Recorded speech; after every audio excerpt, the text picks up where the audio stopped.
Siddipet MLA Harish రావుకి Mynampally హనుమంతరావుకు ఈ సవాల్ విసిరారు. రుణమాఫీ చేసినందుకు హరీష్ రావు రాజీనామా చేయాలని ఆయన డిమాండ్ చేశారు. ఉప ఎన్నికల్లో ఇద్దరం నిలబడదామని, మళ్లీ హరీష్ రావు గెలిస్తే నేను ఎన్నికల్లో పోటీ చేయనని ఆయన అన్నారు.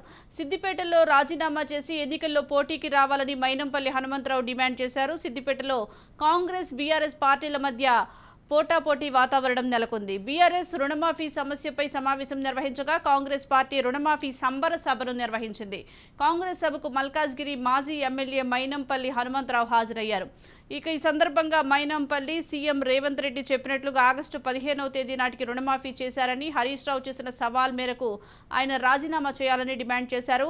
సిద్దిపేట ఉప ఎన్నికల్లో ఇద్దరం పోటీ చేద్దామని, మళ్లీ హరీష్ రావు గెలిస్తే నేను భవిష్యత్తులో ఎన్నికల్లో పోటీ చేయబోనని మైనంపల్లి హనుమంతరావు అన్నారు. నా సవాలుకు హరీష్ రావు ముందుకు రావాలని ఆయన అన్నారు. నీకు మైనంపల్లి పీడపోవాలంటే రాజీనామా చేసి నాతో ఎన్నికల్లో తలపడాలని ఆయన అన్నారు. రాష్ట్ర రాజకీయాల్లో మైనంపల్లి లేదా హరీష్ రావు ఒక్కరే ఉండాలన్నారు.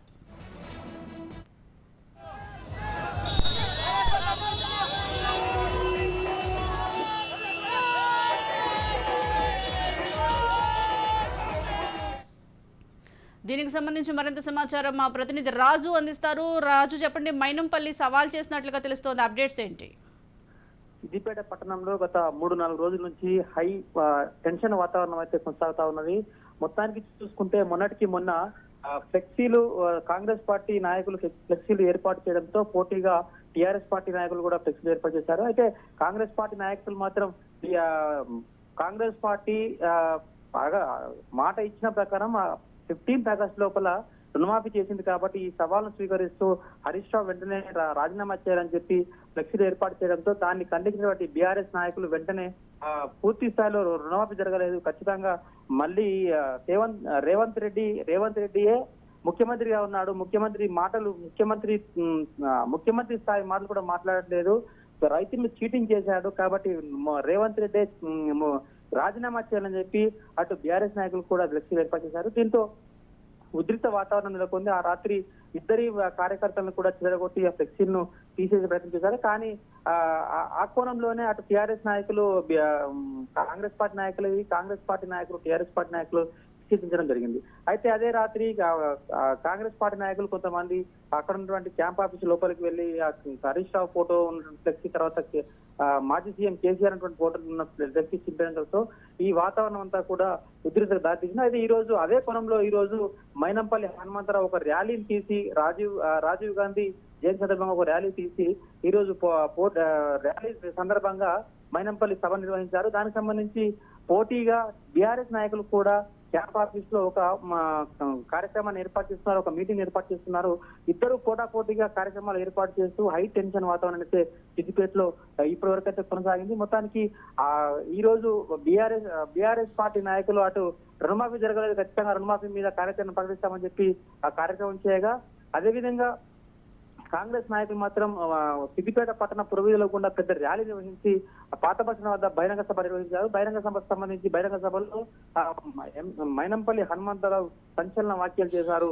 రాజకీయాల్లో అటు హరీష్ రావు మైనంపల్లి మాత్రమే ఎవరో ఒకరు ఉండాలి కాబట్టి హరీష్ రావు మాట ఇచ్చి తప్పే నేతగా అతన్ని మాట్లాడుతూనే హరీష్ రావు మాట తప్పాడు, ఖచ్చితంగాను రుణమాఫీ సీఎం రేవంత్ రెడ్డి ఇచ్చిన మాట ప్రకారం రుణమాఫీ చేశాడు, రైతులు సంబరాలు చేసుకుంటారు. కానీ ఇది చూసి ఓర్వలేకనే అటు బీఆర్ఎస్ నాయకులు మరికొంతమంది ప్రతిపక్ష నాయకులు దీన్ని ఓర్వలేకనే రైతులు రెచ్చగొట్టే ప్రయత్నం చేస్తున్నారు. కాబట్టి హరీష్ రావు చిత్తశుద్ధి ఉంటే వెంటనే రాజీనామా చేసి మళ్ళీ పోటీ చేసి సిద్దిపేట నుంచి నేను పోటీ చేస్తా, ఒకవేళ నీ మీద కనుక ఓడిపోతే నేను ఈ రాజకీయాల నుంచి శాశ్వతంగా తప్పుకుంటా అని చెప్పి సంచలన వ్యాఖ్యలు చేశారు.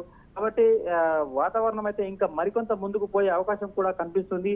మొత్తానికి అటు టీఆర్ఎస్ కాంగ్రెస్ నాయకుల్లో కాంగ్రెస్ నాయకుల్లో జోష్ నింపే ప్రయత్నం మైనంపల్లి చేయగా, అటు చేస్తూ టీఆర్ఎస్ నాయకులు కూడా కార్యక్రమాలు చేస్తూ రాబోయే రోజుల్లో ఓ కార్యాచరణ అయితే ప్రకటించే అవకాశం ఉంది. మొత్తానికి రాష్ట్ర రాజకీయం అంతా కూడా సిద్దిపేట కేంద్రంగా జరిగే అవకాశం కూడా కనిపిస్తుంది. అటు బీఆర్ఎస్ కాంగ్రెస్ వర్సెస్ అసలు అయితే కొనసాగే అవకాశం కూడా కనిపిస్తుంది.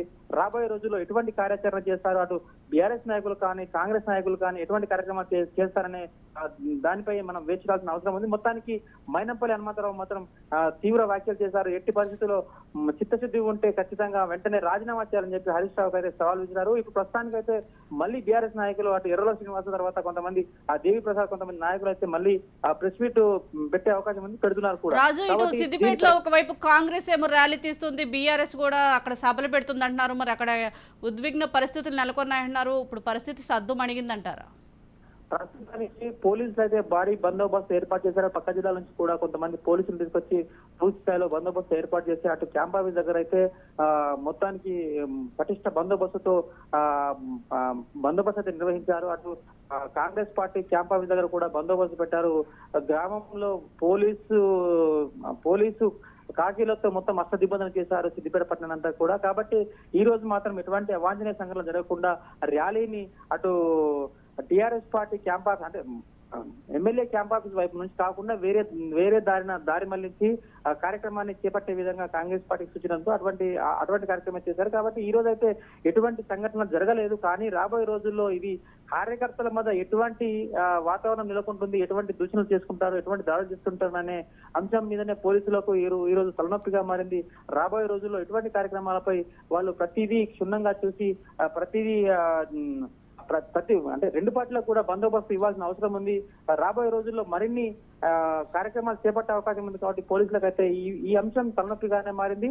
మొత్తానికి రాష్ట్ర రాజకీయం అంతా కూడా ఇటు రుణమాఫీ పైనే, తర్వాత రాబోయే రోజుల్లో అటు స్థానిక సంస్థల ఎలక్షన్లు ఉన్న నేపథ్యంలో పార్టీ ప్రజల్లో కొంత మెరుగుపరచడం కోసం టీఆర్ఎస్ నాయకులు అటు కాంగ్రెస్ నాయకులు పోటాపోటీగా సానుభూతిని పొందేందుకు ఇటువంటి కార్యక్రమాలు చేస్తున్నారని చెప్పి బీజేపీ కూడా ఈ రోజు ఒక ప్రెస్ మీట్ పెట్టినటువంటి సంఘటన కూడా కనిపిస్తుంది. అటు స్థానిక ఎంపీ రఘునందన్ రావు కూడా ప్రెస్ మీట్ పెట్టి రాజకీయం కోసం కాదు, ప్రజలకు సేవ చేసే ప్రయత్నం చేయండి, ప్రజలకు న్యాయం చేసే ప్రయత్నం చేయండి, వెంటనే బేషరతుగా ఖచ్చితంగా ప్రతి ఒక్కరికి ఇచ్చిన మాట ప్రకారం ప్రతి ఒక్కరికి రుణమాఫీ చేయాలని చెప్పి అటు బీజేపీ కూడా డిమాండ్ చేసిన పరిస్థితి కనిపిస్తా ఉంది. ఇది రాబోయే రోజుల్లో కొంత దాడులకు తర్వాత ప్రజలకు జరిగే అవకాశాలు కూడా కనిపిస్తున్నట్టు కనిపిస్తుంది. రైట్, థ్యాంక్ యూ రాజు. ఏదైతే రాహుల్ గాంధీ గారు చెప్పిండ్రో మరి అదే విధంగా రేవంత్ రెడ్డి గారు చెప్పిండ్రో జీవిత కాలంలో కూడా వాళ్ళతో సాధ్యపడదని చెప్పిండ్రని చెప్పి కూడా ఈ సందర్భంగా తెలియజేస్తా ఉన్నా. అంటే రైతన్నలకు విజ్ఞప్తి చేస్తా ఉన్నా, ఒకటి గమనించాలి, ఈ టిఆర్ఎస్ పార్టీకి ఈ బీఆర్ఎస్ పార్టీకి రుణమాఫీ కావద్దని ఉన్నది. వాళ్ళకి ఏదైనా ఉంటే ఈరోజు ప్రజలిచ్చిన తీర్పు ఈ ప్రభుత్వానికి మంచి సూచనలు ఇవ్వచ్చు. ఏదైనా ఉంటే మా గౌరవ ముఖ్యమంత్రి గారికి సజెషన్స్ ఇవ్వచ్చు. ఈ విధంగా అయితే అని మేము అమలు చేస్తా ఉన్నాం. గౌరవ ముఖ్యమంత్రి గారు స్ట్రిక్ట్ గా చెప్పాడు, ఏ గ్రామంలో సిద్దిపేట నియోజకవర్గంలో ఏ గ్రామంలో అయినా technical problem, Aadhaar cards problem ఏదైనా ఉంటే డిసిసి ఆఫీస్ సిద్దిపేటలో ఉంది. తుమ్కుంట నర్సారెడ్డి గారు అధ్యక్షులు, జిల్లా పార్టీ అధ్యక్షులు, మీరు నేరుగా ఆ ఆఫీస్కు రావచ్చు. మరి అదే విధంగా నియోజకవర్గ ఇన్ఛార్జ్ హరికృష్ణ గారి క్యాంప్ ఆఫీస్ ఉంది, అక్కడ కూడా మనుషులు ఉంటారు. మీరు ఏ గ్రామంలో అయినా సిద్దిపేటలో రైతన్నలకు ఇబ్బంది ఉంటే అక్కడ తెలియజేయండి. వెంటనే నాతో పాటు ఇక్కడ మెదక్ జిల్లా కానీ అదేవిధంగా సిద్దిపేట జిల్లా కానీ 2 జిల్లా వాళ్ళం ఓ కుటుంబ సభ్యుల్లా ముందుకు పోతాం.